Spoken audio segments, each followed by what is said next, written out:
가기사는 증시 각도기. 안녕하세요. 증시각도기 TV 시청자 여러분, 투자자 여러분, 도기말 여러분, 반갑습니다. 5월 14일 토요일 아침이 환하게 밝았습니다. 네, 이제 내일은 스승의 날이 되네요. 저도 항상 수많은 제 주변에 스승님이 계셨던 것 같고, 그리고 인간이 스승이 많을 때 더 성장을 할 수 있구나 하는 것을 깨달은 인생이 아니었나 싶고, 또 앞으로 어떤 스승을 만나게 될지 기대하면서 살아갑니다. 그리고 또 우리와 함께 해주시는 여러분들도 저희의 스승임을 또다시 고백합니다. 네, 아주 좋은 스승의 날 맞이하셨으면 좋겠고, 기억나시는 분들께 문자라도 한마디 남겨보시면 어떨까 하는 생각을 해봅니다. 네, 개인의 판단으로 개인의 기준을 가지고 투자하시는 것이 투자 성과가 가장 좋습니다. 남의 말 귀가 팔랑팔랑 거려서 갔다가는 낭패를 보기 십상이 여기죠. 네, 그렇습니다. 우리는 또다시 주변의 심리에 휘둘려서 팔랑팔랑한 사람들의 결과를 다시 한번 확인하게 되었습니다. 저희가 그 페어앤그리드를 말씀드리면서 여기까지 떨어지냐, 10도 아니고 8도 아니고 6? 이렇게 이게 웬일이니? 라고 말씀을 드렸었는데, 역시나 반등이 크게 나왔습니다. 보통 크게 나온 게 아니고 지금 몇 달 만에 최고의 반등이 나오면서 오늘 반등을 했는데요. 오늘 장 한마디, 루나의 패망은 진짜 빌황이었다. 또는 극단적 공포감이 극단적이었음을 깨달은 시간이었다. 이렇게 시장을 한마디로 정리해 볼 수 있을 것 같습니다. 너무 극단에 갔기 때문에 물즉 필반, 태극의 원리가 다시 작동하는 거죠. 인간사, 세상사 항상 그렇고 일정 수준은 평균을 회귀하는 현상들이 항상 있는 게 인간사입니다. 이번에도 그런 모습을 나타냈는데요. S&P가 무려 2.39%가 상승하면서 4,000포인트를 회복한 4,023.89, 다우존스는 1.47% 상승하면서 32,196.66, 나스닥은 3.82, 굉장히 높게 올랐습니다. 11,805를 기록했고, 러셀 2000도 2.92% 상승했습니다. 많이 떨어진 놈들일수록 큰 폭으로 상승하는 모습을 보여준 것이 오늘 장의 특징이었는데요. 일단 루나가 소멸로 끝이 나면서 이제 상장 폐지 절차로 들어갔죠. 시장의 공포감이 극단화됐다가 이제 보니까 큰일인가, 마지막 큰일인가, 근데 별일이 없었어요. 그러니까 아무것도 아니었구나 라고 쓱 지나가면서 시장이 안심을 했고, 그러고 돌아보니까 아이고 이거는 좀 우리가 심했잖아, 너무 심했지 라고 깨달으면서 큰 폭으로 반등을 하는 모습을 보여주었습니다. 비트코인 같은 것도 큰 폭으로 반등을 하면서 3만 달러 수준을 회복을 했고요. 지금은 3만 달러 조금 밑에서 거래가 되고 있습니다. 자, 그럼에도 불구하고 이 코인, 크립토 자산에 대해서는 이번 금리 인상기에 winter is coming이 될 겁니다. 아주 강력한 winter is coming. 보통 윈터가 아닐 겁니다. 역사상 맞이해 본 적이 없는 윈터가 크립토 시장에 다가오고 있다라는 것은 명확한 사실입니다. 왜냐하면 크립토가 개발된 이후로 금리는 없었습니다. 2018년도에 잠깐 금리가 있었고, 그때는 이미 크립토가 상당히 빠져 있었죠. 그런데 이번에는 금리가 2018년 때보다 훨씬 더 많이 올라갈 것이기 때문에 우리가 기존금리 기준으로 3%를 봐야 하는 상황이고, 10년물 국채금리 기준으로는 3% 중반까지도 생각해 봐야 되는 상황이기 때문에, 그렇게 안전자산의 금리가 올라갔을 때 기초자산의 근거성이 매우 약한 크립토가 견딜 수 있을까 하는 데는 상당히 의문이고요. 모르긴 몰라도 우리가 18,000개를 훌쩍 뛰어넘는다는 크립토의 개수는 쉴 수 있을 수준으로 상당폭 떨어질 가능성이 있다는 게 저의 예상입니다. 그래서 기초자산을 근거로 두고 있고 현금 흐름을 근거로 두고 있는 코인이 아니라면 상당히 위험할 수 있다는 점은 감안을 하셔야 할 것 같습니다. 최근에 이제 코인 얘기를 몇 번 하면서 젊은 분들이 유입이 되었기 때문에 이 말씀을 드립니다. 네, 저는 그냥 객관적인 사실을 말씀드리는 거예요. 네, 금리가 올라갈 때 금융시장의 지형은 통째로 바뀐다는 사실을 반드시 기억하시면 좋을 것 같습니다. 주식시장이 지난 몇 달간 홍역 앓는 것을 보셨죠. 네, 주식시장, 채권시장은 크립토 시장에 비해서 비교할 수 없을 정도로 큰 시장입니다. 이렇게 큰 시장도 금리가 변동하자 몸살을 앓고 있습니다. 네, 이것들을 꼭 기억하셨으면 좋을 것 같고요. 어쨌든 이런 그 위험자산의 첨단에 있었던 주식들의 반등폭이 매우 크게 나왔는데요. 리비안이 14.79%나 올랐고, 그 다음에 루시드가 14.79%, 리비안이 9.88%가 오른 등 아주 많이 떨어졌던 것이 올랐습니다. 큰 폭으로. 그러니까 뭐도 올랐겠죠? 반도체. 네, 필라델피아 반도체가 지수가 무려 5%가 올랐어요. 그랬더니 종목별로는 난리가 났죠. 나스닥 바이오텍도 3.36% 올랐고요. 빅테크 기업들도 모두 큰 폭의 상승을 시현했습니다. 애플 3.19%, 아마존 5.73%, 마이크로소프트 2.26%, 알파벳 2.84%, 메타 3.86%, 테슬라 5.71% 오르면서 굉장히 큰 폭으로 올랐고요. 반도체 주식들은 정말 미친 듯이 올랐습니다. 엔비디아 9.47%, 하기가 떨어질 때도 그렇게 떨어졌으니까. AMD 9.28%, ASML 4.97%, KLA-덴코 6.95%, 램리서치 6.84%, 정말 줄줄이 어마무시하게 올랐습니다. 퀄컴 2.4%, 마이크론 테크놀로지 6.2%, 어플라이드 머티리얼스 4.7%. 네, 다들 굉장히 인텔은 겨우 1.7이에요. 인텔 바보야. 네. 그런 상황이고요. 제약업체들 일부를 제외하고는 거의 모든 업종이 다 올랐다. 이렇게 보시면 되겠고요. 핵심은 이거예요. 우리가 패닉 당했구나를 시장이 깨달았다는 것이죠. 그러면서 너무 과했구나 라는 것을 깨달았다는 것입니다. 그럼에도 불구하고 향후에 금리 수준이 다르게 결정이 되면서 이 금리에 적응하는 과정들은 분명히 올 것이다. 그래서 계속 말씀드리지만 시장의 멀티플, 현재의 멀티플이 정당한 것인가에 대한 고민은 금리 상황에 따라 계속 생각이 바뀔 것이다. 그러니까 과거에 나스닥 30, 이거 비싸잖아요. 금리가 빵인데 뭘 돈 빌려두는데 뭐 돈 하나도 없이 돈 빌리는데 30배 왜 못 줘? 그냥 막 성장주 한번 날아가 보자. 이랬던 것이 자 이제 돈 빌리는데 3.5%로 빌려야 돼. 4.5%로 빌려야 돼. 5.5%로 빌려야 돼. 이런 돈 빌리는 금리 상황들이 바뀌면 어떻게 되죠? 이거 확실하게 나 이거 비용 많이 드는 거야. 나 이 비용이 얼마인데 똑바로 돈 벌어줘.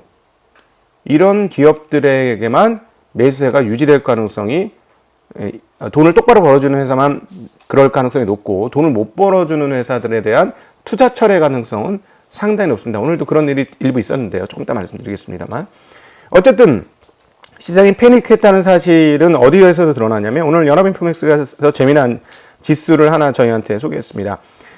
뉴욕 스탁 익스체인지에서요. 암스 지수라고 하는데요.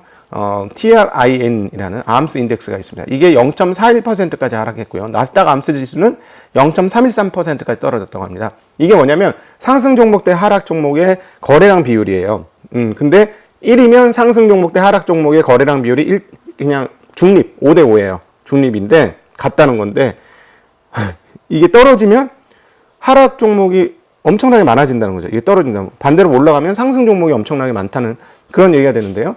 이 암스 지수가 1이 기본인데 0.5면은 상당히 크게 떨어진 거잖아요. 그쵸? 1이 기본이잖아. 1이 1.5도 갈 수 있고 2 가까이 갈 수도 있는데 이게 0.5, 근데 0.5가 아니고 얼마요? 뉴욕의 암스 지수는 0.41%, 나스닥의 암스 지수는 0.31%. 엄청나죠?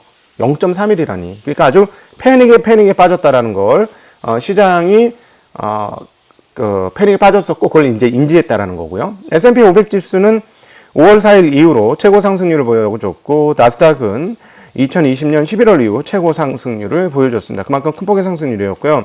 자, 일론 머스크. 이분은 자본가예요. 자본주의자이면서 자본가입니다. 아마 이 영상을 보시는 분 중에 자본가는 아마 한 분도 없을 가능성이 높고요. 제가 보기에는.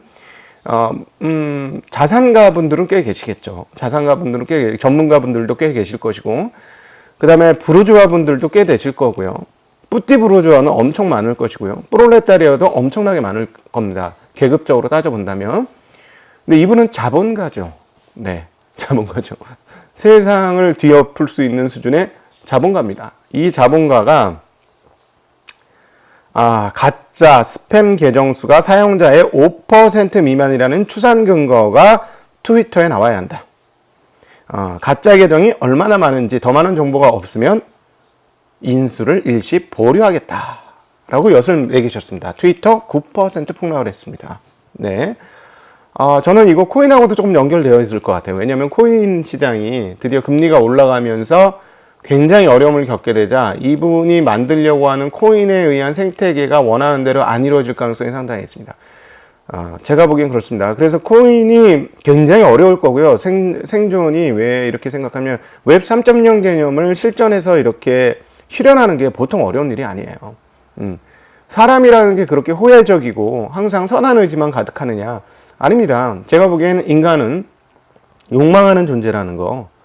그래서 욕망을 어떻게 충족시키냐. 충족시킬 때는 사람들이 환호를 하지만 충족이 안 되는 순간부터 매섭게 사람은 변화할 수 있다는 거. 그게 인간 본성 아니겠습니까? 그럼에도 불구하고 일부는 선의지도 있고 또 반대 의지도 있죠.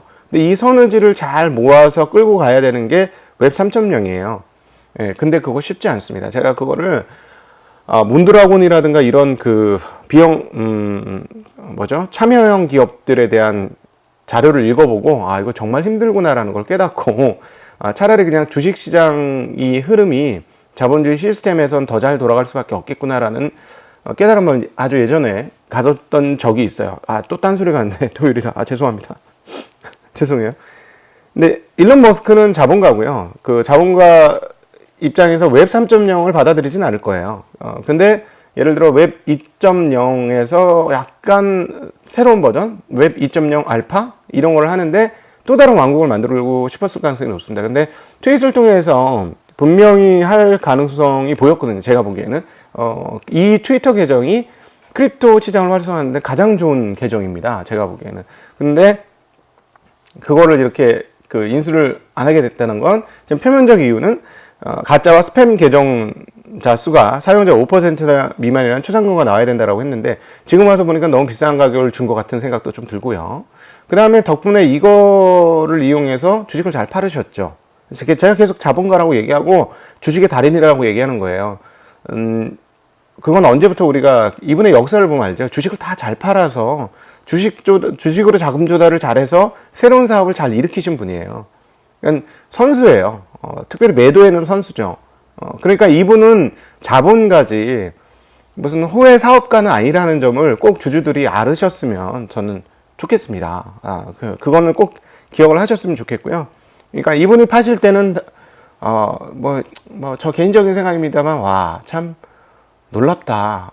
여기서 이렇게 주식을 팔 수 있구나. 진짜 천재다. 전 이번에 주식 파는 거 2번의 과정을 보면서 진짜 찐 천재네. 주식 관련, 이 숫자 관련해서는 도사 중에 상도사네.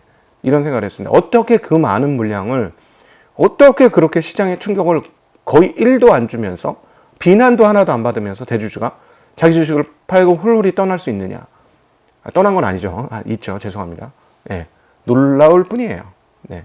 어쨌든 테슬라에 대해서는 계속해서 말씀드리겠습니다만 지금 트위터가 떨어지면서 반대로 올라간 것일 수도 있겠습니다만은 올해 그 테슬라의 가장 중요한 것은 상하이 공장이 될 것 같습니다. 올해 상반기에 상하이 공장의 가동률이 어떻게 되는지가 정말로 중요하다는 거.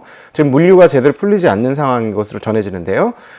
네, 이 부분이 어쨌든 만들어 놓기만 하면 테슬라의 특징은 뭐냐면 인도만 해좀 무조건 팔려요. 대기자 수가 워낙 많기 때문에. 현대차도 마찬가지죠. 그거는 만들기만 하면 팔리지. 100만 대를 지금 100만 대 대기인데 못 만들어서 못 파는 거지. 지금 자동차 업체 다 똑같습니다. 못 만들어서 못 파는 거죠.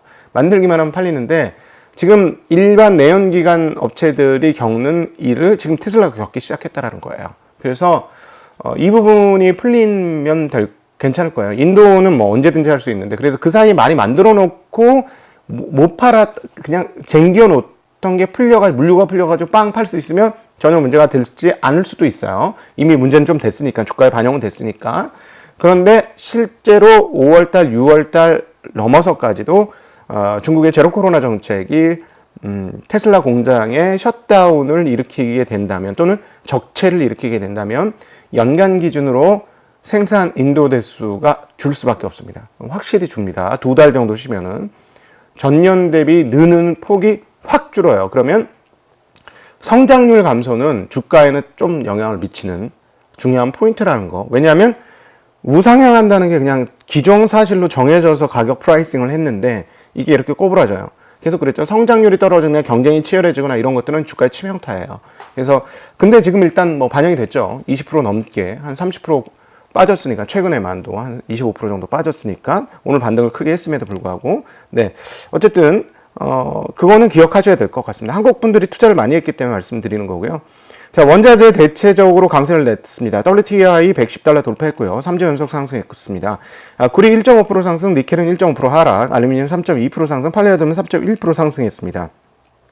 미국 소맥은 0.2% 상승했고 옥수수는 1.3% 떨어졌으며 대두는 2%나 상승하는 흐름들을 보여주었습니다. 지금 공유는 고원 속에 있습니다. 계속 올라간 다음에 크게 밀리지 않고 계속 고원 행진을 하고 있고요. 달러 지수는 104.46으로 조금 밀렸고 유로 달러 1.041로 1.03대에서 좀 올랐습니다. 그 다음에 달러에는 129.21로 다시 약세, 환율이 얘는 환율이 올랐으니까 약세, 위안화는 6.797로 6.8보다는 조금 좀 강세로 갔고요. 원화는 1278원 56전으로 어제보다는 강세였습니다. 자, 그러면 원화의 상대적 가격은 어떻게 되느냐? 엔화 대비 1,004원까지 100엔당 1,004원이 됐었는데 지금 100엔당 989원, 990원 정도가 되면서 강세를 보여줬고 유로 대비 유로는 1,431원을 현재 기록하고 있습니다. 채권 가격이 이제 큰 폭으로 금리가 다시 올랐습니다. 어제 10년물이 2.855라고 말씀드렸는데요.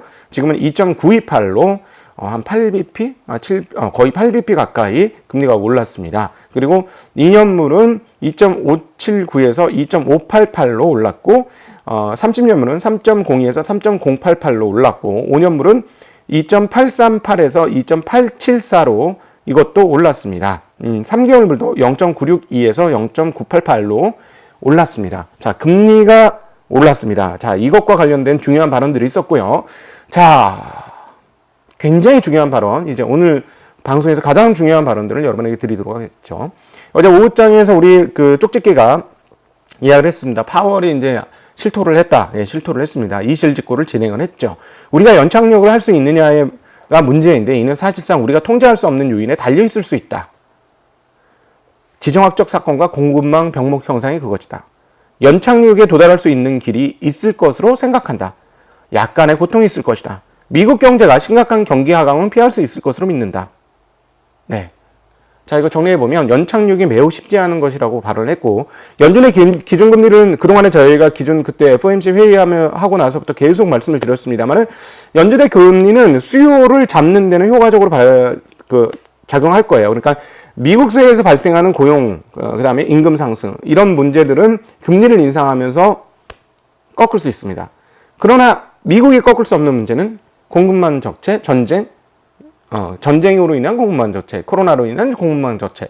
발음이 안 되네. 이쪽은 어떻게 할 수가 없어요. 이쪽에서 인플레이션이 계속 나면 문제가 되는데, 이제 핵심은 뭐냐면, 이런 얘기를 해줌으로써 시장에 뭔가 안심을 줬어. 연준이 알고 있구나. 연준이 뭘 알고 있어?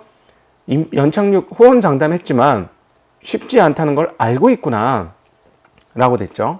자, 그러니까 채권 시장 어떻게 됐나요? 그 며칠간에, 이제 경기 침체와 뭐 이러면서 랠리를 뽑았던 채권 시장이 다시 하락을 하면서 금리가 올랐죠. 다시 금리가 올라가는 거는 하락하는 거니까 금리가 올라가면서 하락을 했습니다. 그러나 저는 이게 끝이 아니라고 보고요. 지금 이번 CPI와 PPI를 봤을 때 기준금리가 현재 추세라면 3%까지도 갈 수 있다라는 감안을 하셔야 될 것 같고요.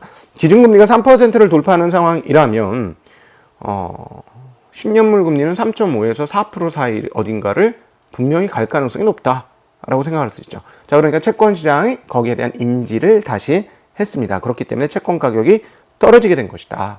이렇게 보실 수 있겠습니다. 그동안에 우리 이쪽 물은 위험자산인 주식자산은 이거에 쇼크 먹고 다른 거에 쇼크 먹고 하면서 큰 폭으로 떨어졌었는데요. 큰 폭으로 떨어졌었는데 이제 너무 많이 떨어졌기 때문에 반등을 한 것이고요. 그 다음에 아까 모두에 말씀드렸던 대로 앞으로는 금리는 계속해서 올라갈 것이다. 금리가 계속 올라갈 거면 그 금리에 맞는 멀티플이 조정될 것이다. 나스닥이 이제 멀티플이 30배가 적정하지 않고 18배가 적정할지 17배가 적정할지 15배가 적정할지 아니면 심지어 14배나 13배가 적정할지 금리 상황에 따라서 시장의 생각이 다를 거예요. 앞으로 우리는 이거를 목격하게 될 것인데 이건 누구도 정확하게 모른다. 그러나 어쨌든 하나 정확한 거는 떨어진다. 멀티플 배수 측정치가 컨센서스가 떨어질 것이다. 이건 즉 주가의 상방을 맞는 요인이 될 것이다. 그럼 주가는 언제 올라갈 수 있느냐? 이익이 증가하면 1,000원 벌던 게 10배면 2만 원이고요. 1,000원 벌던 게 20배면 2만 원이잖아요. 근데 2,000원 벌던 회사가 2,000원 벌어보세요. 그럼 22만 원이 10배밖에 안 되는 걸로 떨어져요. 이익이 증가하는 수준이 가시권에 들어오면 그때는 시장이 그때부터 다시 랠리를 뽑을 것이다. 그게 언제인지는 시간이 조금 걸릴 것 같다. 예, 올해 하반기부터 될지 언제 될지 잘 모르겠고 지금은 급하게 가격을 떨어뜨렸기 때문에 이 멀티플 하락을 상당 부분 반영을 하긴 했다라고 정리를 해볼 수 있을 것 같습니다. 자, 로레타 베스타 클리블랜드 연은 총재 큰 서프라이즈가 없다면 다음 두 번의 회의에서 50bp 금리 인상이 적절할 것으로 기대한다. 9월 연방공개시장위원회 FOMC 회의까지 인플레이션에 대한 월별 수치가 하락하면 금리 인상 속도가 느려질 수 있지만 인플레이션이 완화되지 않으면 더 빠른 금리 인상 속도가 필요할 수 있다라고 이야기했습니다. 이건 무슨 말이에요? 9월 달에도 50bp 인상이 가능할 수도 있다라는 얘기가 되겠지요. 네, 그래서 기준금리는 상당폭 올라갈 것이다 라고 가정하는 것이 맞겠다. 닐 카시카리 미네폴리스 연은 총재 인플레이션이 너무 높다. 인플레이션을 낮추기 위해 필요한 일을 하겠지만 솔직히 말해서 더 적게 하길 바란다. 이건 무슨 말이냐? 인플레이션아 좀 가라앉아라. 그럼 적당하게 금리 인상하고 끝낼게. 근데 인플레이션이 가라앉지 않는다면 만회할 수밖에 없다. 라는 얘기를 하게 된 것입니다. 자, 4월 미국 수입 물가 지수는 0%를 기록했습니다. 전월에는 2.9%를 기록했는데 수입 물가 상승폭이 팍 줄었습니다. 수입 유가가 떨어진 것이 가장 큰 원인이라고 얘기가 되고 있고요. 5월 미시간대 소비자 태도 지수 예비치 59.1, 전월인 65보다 9%나 소비자 태도가 누웠고요. 12개월 기대 인플레이션은 5.4%로 전월과 동일했습니다. 향후 5년 기대 인플레이션은 3.0%로 넉 달 연속 3.0%를 유지하고 있습니다. 여러분 화창한 토요일이에요. 저는 오늘 우리 양평 둘레를 쭉 도는 200km 라이딩, 조금 힘든 라이딩. 대구 간 것보다 사실은 더 힘들어요, 이게. 왜냐면 산이 너무 많아. 한 산이 한 4개 정도 되는 큰 산을, 3개 진짜 큰 산과 수많은 작은 산을 건너야 되는 라이딩을 준비하겠습니다. 몸이 튼튼해야 하락장에서도 견딜 배포가 생기는 거고, 배짱이 생기는 거고, 몸이 튼튼해야 심리적 압박을 견딜 수 있습니다. 여러분, 주식시장에서 장기적으로 성장하시려면 몸 관리를 꼭 잘 하시기를 부탁드리고, 저도 그런 의미에서 몸 관리를 본격적으로 시작했고 10월 달에 쫙 빠진 몸매를 여러분들한테 보여드리도록 하겠습니다. 자, 이번 주에 아주 재미난 영상들이 이번 주말에 올라갑니다. 노근창 센터장님은 저희 나오는 걸 제일 좋아해요. 딴 데 나오는 거 별로 안 좋아하시는 것 같아. 말이 통하니까. 반도체와 관련된, 이번에는 삼성전자와 관련된 얘기로 1시간 내내 삼성전자만 얘기했습니다. 삼성전자 주주분들 반드시 보시고요. 그 다음에 서준식 교수와 하는 긴급시황. 네, 이거 긴급하게 편성했습니다. 원래 다음 주에 나가야 되는데, 투자 고수들, 성공한 투자 고수들은 이런 때 어떻게 대응하는지 나갈 것이고요.